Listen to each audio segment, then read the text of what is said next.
Don't Worry Darling is Olivia Wilde's latest directorial venture, and my first cinema experience in sunny Glasgow. Now this is a director I'm not too familiar with, so after this one I went and watched 2019's BookSmart, and to my surprise it was actually brilliant. It let me know that with the right talent, Wilde is a great director who's capable of incredibly creative and mind-opening ideas, as BookSmart was honestly one of the best takes on a coming-of-age story I've seen in years. Don't Worry Darling was one that certainly never came under my radar. In fact, I knew so little about the film that I wasn't even aware Harry Styles was in it until that scene came on.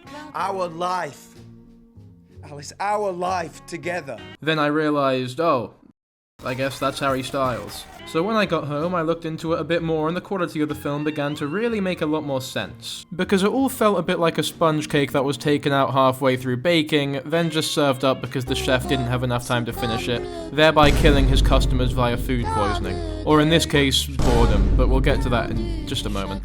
For those who are unaware, Shia LaBeouf was originally cast to play Styles' character Jack, but ended up quitting because, quote, the characters weren't given enough time to rehearse. Now there's some controversy surrounding whether or not he quit or Wilde sacked him, but I'm more inclined to believe LaBeouf, because it really does feel as though the acting and the script needed a couple more proofreadings. Once again, leaving the whole experience half-baked. The first half of this movie is a total mess. So little happens that the pacing becomes pure chaos. It's a whole lot of pretentious nothingness attempting to be held up by a soundtrack of dark and drony synths, but ultimately ends up confusing tension with boredom. The third act is without a doubt the most exciting part of the movie because things actually happen, but a lot of the climax falls flat because of the lack of build-up.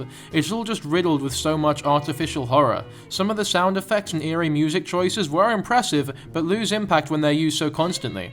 It just becomes slightly annoying rather than scary. And when the big twist is finally revealed, we're not left satisfied at an eclectic resolution, but disappointed by just how predictable it was. I absolutely despise how clever this movie thought it was, particularly in the filler-ridden first two acts. You could have very easily cut out an entire hour of this movie and then added an extra half hour to the end, as the movie, in my opinion, was further soured by an abrupt ending that takes place just as things start to get a little interesting. Some other examples of artificial and forced tensions come via the visual storytelling. Now there are going to be some minor spoilers, but I wouldn't exactly recommend watching this film, so fuck it.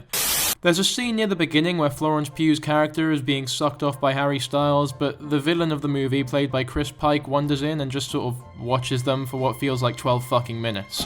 There's a bunch of weird Bollywood-style zooms and obnoxious sounds, then he just leaves. Nothing comes from the moment, it's never brought up again, there was literally 0 point of it happening. The only reason it was in the film was because of the self-imposed necessity to be thrilling at every moment.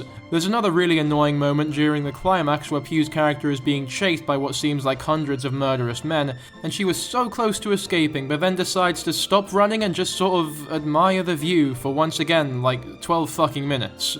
Then when she's literally 2 steps away from the exit, she stops again to daydream about her awful, murderous Harry Styles BF. Then makes it out just barely. Ooh, that's really scary, that. The horror in this film is total wank, as you can tell. The presentation was pretty competent and verge and impressive at points, but there's no shortage of cop-outs and cliches. Whilst never resorting to the pathetic usage of jump scares, they do that thing all shitty horror films do, where the camera shows something scary, pans away, and then pans back, and the scary thing is no longer there. That technique has always been cheap, and now that I've brought it up, you'll be sure to notice it in every shitty horror film you watch. And nowadays, there's no shortage of those, so have that, I guess. Before I move on, I'll get the positives out the way. For one, I think that the 50s aesthetic brought along a lot of interesting visual stimuli and gimmicks that were consistently entertaining. A lot of the 50s music choices were great, albeit slightly ruined by a strangely horrific sound design. There were multiple points in the film, for example, where I couldn't tell just how diegetic the sound was supposed to be. This is somewhat of a backhanded compliment, but Harry Styles wasn't total shit. I gave you all of this, Alice! We are lucky to be here!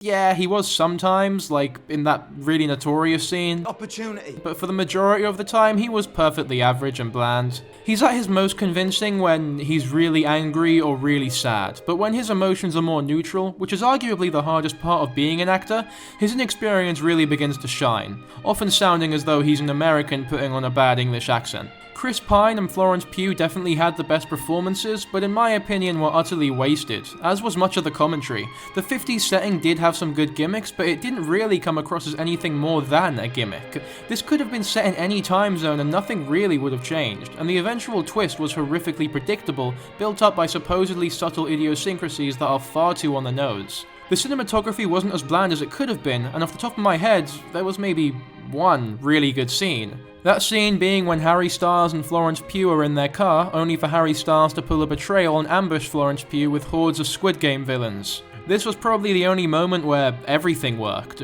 There was never a point in this film where I felt any genuine chemistry between the two supposed lovers, but I did here. It's one of the rare moments where Styles' acting was appropriately conceited and defeated, with both actors accurately portraying heartbroken and terrified acting.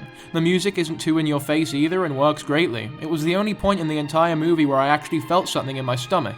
You know that bellying, almost suffocating feeling that comes with good horror? It's such a satisfying thrill that I can only wish appeared more throughout the damn thing. At its core, Don't Worry Darling is a serviceably pulpy thriller with a feminist subtext, as well as a hint of sci-fi to come. But the problem is that Wilde leans too heavily on surface and style, as a distraction from the fact that the story itself is riddled with inconsistencies and barely holds together. The same is true of Styles, who is too inexperienced as an actor to deliver the complexity that his role requires. He's glassly superficial, giving a performance entirely untroubled by a hint of interior life. Once again, the movie just seemed underbaked, and I'm gonna go for a 5 out of 10.